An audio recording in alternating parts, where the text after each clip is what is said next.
ಜೈ ಭಾರತ್ ವಂದೇ ಮಾತರಂ. ಹಿಂದೂಗಳ ದೇವಸ್ಥಾನದ ಧಾರ್ಮಿಕ ಹಣವನ್ನು ಎಲ್ಲ ವಿಭಾಗಗಳಲ್ಲೂ ಸರ್ಕಾರ ಬಳಸಿಕೊಳ್ಳುತ್ತದೆ. ತಮಿಳುನಾಡಿನಲ್ಲಿ ಕೂಡ ಇದೇ ರೀತಿಯ ಅವರು ಬೇರೆ ಬೇರೆ ವಿಧಾನದ ಮೂಲಕ ಈ ಹಣಗಳನ್ನು ಬಳಸುತ್ತಿದ್ದರು. ಹಾಗೆ ಸರ್ಕಾರಗಳ ಖರ್ಚು ವೆಚ್ಚಗಳಲ್ಲೂ ಕೂಡ ಬಳಸುತ್ತಿದ್ದರು.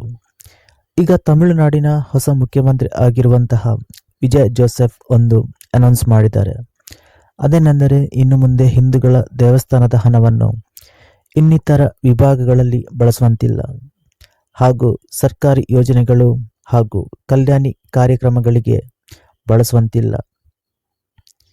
ತಮಿಳುನಾಡಿನ ನೂತನ ಮುಖ್ಯಮಂತ್ರಿ ವಿಜಯ್ ಜೋಸೆಫ್ ನೇತೃತ್ವದ ಟಿವಿಕೆ ಪಕ್ಷ ಸರ್ಕಾರ ಒಂದು ಮಹತ್ವದ ಆದೇಶ ಹೊರಡಿಸಿದೆ. ಈ ಮೂಲಕ ಹಿಂದಿನ ಡಿಎಂಕೆ ಸರ್ಕಾರ ರೂಪಿಸಿದ ಬರೋಬ್ಬರಿ 246 ಕೋಟಿ ರೂಪಾಯಿ ವೆಚ್ಚದ ಬೃಹತ್ ಯೋಜನೆಗಳನ್ನು ನೂತನ ಸರ್ಕಾರ ಅಧಿಕೃತವಾಗಿ ರದ್ದುಗೊಳಿಸಿದೆ.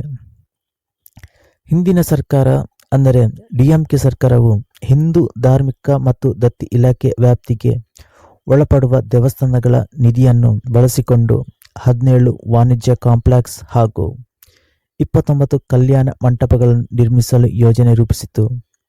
ಇದಕ್ಕಾಗಿ ಸುಮಾರು 246 ಕೋಟಿ ರೂಪಾಯಿಗಳನ್ನು ವಿನಿಯೋಗಿಸಲು ಸಿದ್ಧತೆ ಕೂಡ ನಡೆಸಿತ್ತು. ಇದು ಹಿಂದೂಗಳ ಆಕ್ರೋಶಕ್ಕೆ ಗುರಿಯಾಗಿತ್ತು. ಇದು ಹಿಂದೂ ಭಕ್ತರು ನೀಡುವಂತಹ ಹಣ. ಇದನ್ನು ದೇವಸ್ಥಾನದ ಕಾಂಪ್ಲೆಕ್ಸ್ಗಳಿಗೆ ಅಂದರೆ ಇದು ಪ್ರೈವೇಟ್ ವ್ಯಕ್ತಿಗಳಿಗೆ ನೀಡುವ ಒಂದು ಕೆಲಸವಾಗಿತ್ತು. ಇಲ್ಲಿ ಹಣ ಭಕ್ತರದು, ಸ್ಥಳ ದೇವಸ್ಥಾನದ ಕಾಂಪ್ಲೆಕ್ಸ್, ಹಣ ಮಾಡೋದು ಇನ್ನೊಬ್ಬ ವ್ಯಕ್ತಿ. ಅದು ಹೇಗೆ ಆಗುತ್ತೆ? ಈ ಒಂದು ವಿಚಾರದ ಬಗ್ಗೆ ಎಲ್ಲ ಕಡೆನೂ ಚರ್ಚೆ ಆಗುತ್ತಿದೆ. ಅಂದರೆ ಹಿಂದೂಗಳ ದೇವಸ್ಥಾನದ ಹಣ ಹಿಂದೂಗಳಿಗೆ ಸಲ್ಲಬೇಕು, ಹಿಂದೂಗಳಿಗೆ ಮಾತ್ರ ಉಪಯೋಗಿಸಬೇಕು, ಬೇರೆ ಯಾವುದಕ್ಕೂ ಉಪಯೋಗಿಸಬಾರದು. ಹಾಗಾದರೆ ಇನ್ನು ಮುಂದೆ ಈ ಹಣವನ್ನು ಯಾವ ರೀತಿ ಉಪಯೋಗಿಸಲಾಗುತ್ತದೆ?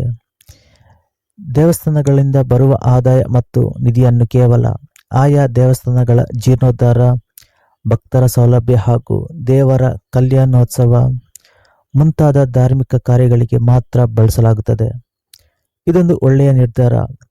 ಈ ರೀತಿ ನಿರ್ಧಾರದಿಂದಾಗಿ ತಮಿಳುನಾಡಿನಲ್ಲಿ ಟಿವಿಕೆ ಸರ್ಕಾರದ ಮೇಲೆ ಹಿಂದೂಗಳಿಗೆ ಒಂದು ನಂಬಿಕೆ ಬರುತ್ತಿದೆ.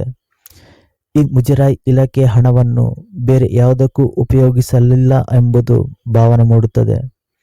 ಇದು ಭವಿಷ್ಯದಲ್ಲಿ ಇವರಿಗೆ ಪ್ಲಸ್ ಪಾಯಿಂಟ್ ಆಗಬಹುದು. ಯಾಕೆಂದರೆ ಈ ರೀತಿ ನಿರ್ಧಾರ ಅಲ್ಲಿ ಯಾರು ಕೈಗೊಂಡಿರಲಿಲ್ಲ. ಇದು ಡಿಎಂಕೆ ಪಕ್ಷಕ್ಕೆ ಅನಾನುಕೂಲ ಉಂಟು ಮಾಡಬಹುದು. ಹಿಂದೂ ದೇವಸ್ಥಾನದ ಹಣವನ್ನು ಬೇರೆ ಬೇರೆ ಕಾರ್ಯಗಳಲ್ಲಿ ಉಪಯೋಗಿಸುತ್ತಿದ್ದರು.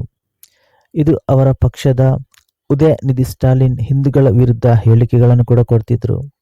ಆದರೆ ಟಿವಿಕೆ ಪಕ್ಷ ಅದಕ್ಕೆ ತದ್ವಿರುದ್ಧ. ಇತ್ತೀಚೆಗೆ ಅವರು ಕರ್ನಾಟಕದ ಕೊಲ್ಲೂರಿಗೆ ಭೇಟಿ ಕೊಟ್ಟಿದ್ದರು. ನೋಡುವ ಮುಂದೆ ಅವರ ಆಡಳಿತ ಯಾವ ರೀತಿ ಇರುತ್ತದೆ ಎಂಬುದು.